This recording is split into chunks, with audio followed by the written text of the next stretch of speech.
घाटशिला पे चर्चा कर रहे थे। एक बार फिर हम लौटेंगे घाटशिला पर। करिश्मा भी हमारे साथ मौजूद हैं। करिश्मा, हम चौथे राउंड की बात कर रहे थे, अब पांचवें राउंड के भी नतीजे आ गए हैं, तो क्या कुछ कहा जा सकता है घाटशिला के परिणामों को लेकर? क्योंकि जयराम महतो को पिछली बार जो वोट आए थे लगभग 8,000 के आसपास, वो भी उस आंकड़े तक पहुंचते हुए दिखाई दे रहे हैं अब।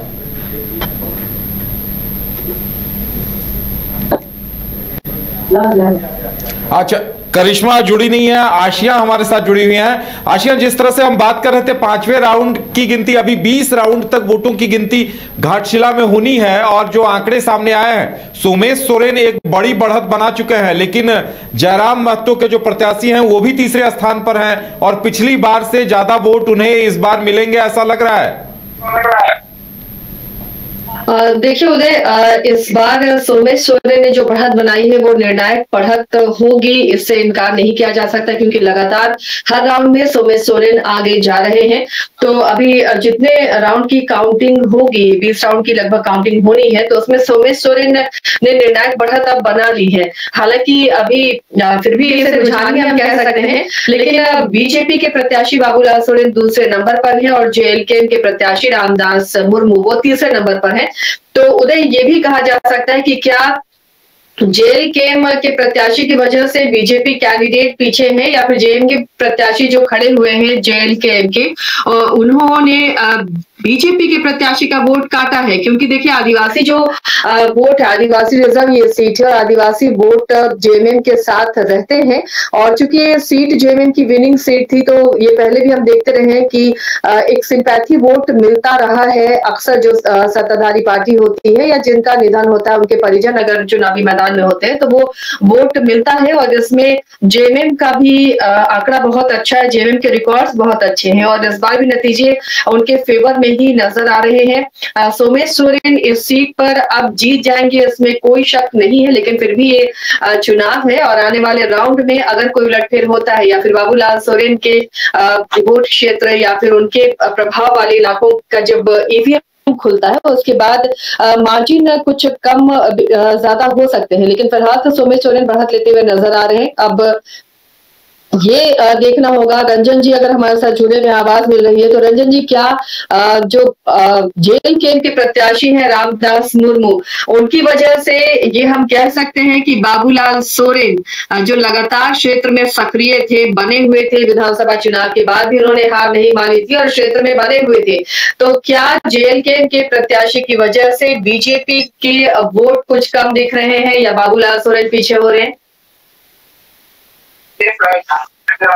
उदय जी, अभी लगभग बाबूलाल सोरेन 16,794 वोटों पर है, और यहाँ पर सोमेश सोरेन 23,898, यानी लगभग 17,000 और 24,000, 7,000 के आसपास का फर्क है। 7,000 का मार्जिन है और अगर 8,000 वोट जेएलके प्रत्याशी को आ गया है तो फिर ज्यादा कुछ कहने की जरूरत नहीं है।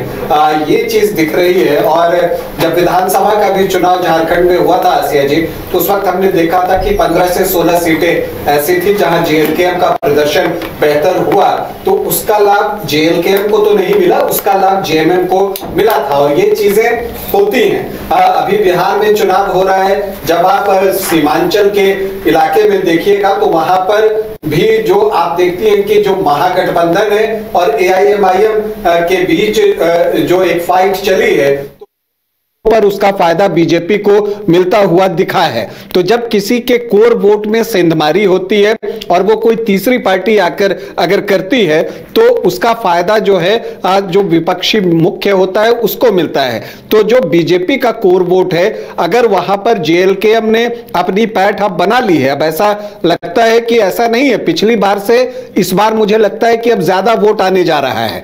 पिछली बार इतने वोट नहीं थे, तो इस बार ज्यादा वोट जेएलके को आने जा रहा है, तो उसका नुकसान जो है वो बीजेपी को उठाना पड़ेगा घाटशिला में। बिल्कुल, करिश्मा भी न्यूज रूम से हमारे साथ है। करिश्मा, ये जो देखिए चौथे और पांचवें राउंड की हम बात कर रहे थे, पांचवें राउंड के जो नतीजे आए हैं, हम कल भी चर्चा कर रहे थे कि रामदास मुर्मू, जयराम महतो के जो प्रत्याशी हैं वो बेहतर करते दिखाई दे रहे हैं। देखिए अभी पांचवें राउंड की ही गिनती सामने आई है, 20 राउंड तक गिनती होनी है, और वो लगभग पिछली बार के आंकड़े को छूते हुए नजर आ रहे हैं। जी उदय, अगर हम इसको ऐसे समझे कि झारखंड राज्य के गठन के बाद अगर हम घाटशिला सीट की अगर हम चर्चा करें तो वहां पर राजनीतिक समीकरण जो है वो बदलते हुए नजर आते हैं। और इससे पहले भी आपने देखा होगा कि 2005 में कांग्रेस के जो प्रत्याशी थे प्रदीप बालमुचु, उन्होंने जीत हासिल की थी। 2009 और 2019 की अगर हम बात करें तो जेएमएम के जो प्रत्याशी थे दिवंगत रामदास सोरेन, उन्होंने जीत हासिल की थी। और 2014 में भारतीय जनता पार्टी के जो प्रत्याशी थे लक्ष्मण टुडू, उन्होंने जीत हासिल की थी। और उसके बाद दिवंगत रामदास सोरेन ने यहां पर जीत हासिल की। हालांकि अब बाई इलेक्शन है तो ऐसे में हम कह सकते हैं कि घाटशिला सीट पर हमेशा से ही राजनीतिक समीकरण जो है वो बदलते आए हैं। लेकिन अब अगर हम नजारा देखें तो झारखंड मुक्ति मोर्चा के जो प्रत्याशी है वो फिलहाल बढ़त लिए हैं। पहले राउंड से अगर आपने देखा होगा और अब 5वां राउंड का जो काउंटिंग है वो सभी के सामने है। तो ऐसे में हम कह सकते हैं कि झारखंड मुक्ति मोर्चा के जो प्रत्याशी है वो अब लीड ले रहे हैं। और दूसरे स्थान पर बाबूलाल सोरेन है जो बीजेपी के प्रत्याशी है। तीसरे स्थान पर जेएलकेएम के जो प्रत्याशी है रामदास मुर्मू, वो तीसरे स्थान पर फिलहाल बने हुए। देखिए 2024 के अगर हम विधानसभा चुनाव को अगर हम देखें उदय, तो उस वक्त भी आपने देखा होगा कि जेएमएम के जो प्रत्याशी थे दिवंगत रामदास सोरेन, वो लीड कर रहे थे और आखिरकार जीत उनकी हुई थी। हालांकि देखिए अब 20 राउंड होने हैं और उसमें 5 राउंड हो चुके हैं, 15 राउंड और बचा हुआ है। तो ऐसे में 7000 वोट से फिलहाल लीड कर रहे हैं जेएमएम के जो प्रत्याशी है सोमेश सोरेन। लेकिन देखिए जब एग्जिट पोल सामने आए थे उसके अनुमान ये लगाए गए थे कि एग्जिट पोल में ये भी कहा गया था कि दोनों महागठबंधनों के बीच जो है वो कांटे की टक्कर होगी। लेकिन जैसे जैसे राउंड खत्म हो रहे हैं, 5वें राउंड की जब काउंटिंग खत्म हुई है तो उसके बाद ये जरूर सामने आया है कि जेएमएम के जो प्रत्याशी है वो लगभग 7000 वोट से लीड कर रहे हैं। हालांकि देखिए इससे पहले भी जब घाटशिला उपचुनाव को लेकर चर्चा हुई थी या फिर हम कह सकते हैं जब प्रचार प्रसार हो रहा था या फिर दोनों राजनीतिक दलों के तरफ से बड़े बड़े नेता जो है वो सभा कर रहे थे, उस वक्त भी कई दावे किए गए थे। हालांकि देखिए अब थोड़ा वक्त हमें और देना चाहिए क्यों, चूंकि और 15 राउंड जो है वो बचा हुआ है। लेकिन राउंड 1 से बात करेंगे 5वें राउंड तक तो झारखंड मुक्ति मोर्चा के जो प्रत्याशी है वो लीड कर रहे हैं। जी पे एक अंतिम प्रतिक्रिया राकेश जी से लेंगे। राकेश जी, ये बता रहा है कि जयराम महतो का जो वोट है वो देखिए एक ही इस बार लगातार ये बातें कही जा रही थी कि कुर्मी आदिवासी दो फाड़ हो गए हैं, लेकिन जयराम महतो को इतने वोट मिलना बताता है कि उनका एक बड़ा आधार खड़ा हो गया है। यार नो डाउट, अगर आप कहिए तो कुर्मी वोटों का बड़ा हिस्सा जो है वो जयराम महतो को जा रहा है, इस बात से कोई इनकार नहीं कर सकता। हालांकि जयराम महतो ये जरूर कहेंगे कि इसमें अन्य जातियों के भी हिस्से हैं इस वोट में। लेकिन जेएलकेएम अगर विधानसभा चुनाव से बेहतर कर रहा है तो जयराम ने वहां पर कैंप किया है, ये चीज आप देखिएगा। और मैंने उनकी कुछ सभाओं का जो वीडियो है वो देखा है, इतने अच्छे ढंग से वो लोगों को कन्विंस कर रहे थे, वहां के लैंग्वेज में बोल रहे थे, बांग्ला बोलते हुए उनको मैंने सुना उस वीडियो में। और फिर कितने अच्छे ढंग से वो जैसे कि घर का बच्चा उस तरह से समझाते हुए दिखे। तो जो लोगों से कनेक्ट है जयराम का वो बेजोड़ है और उसका फायदा उनको मिलता है। और उनमें लोग एक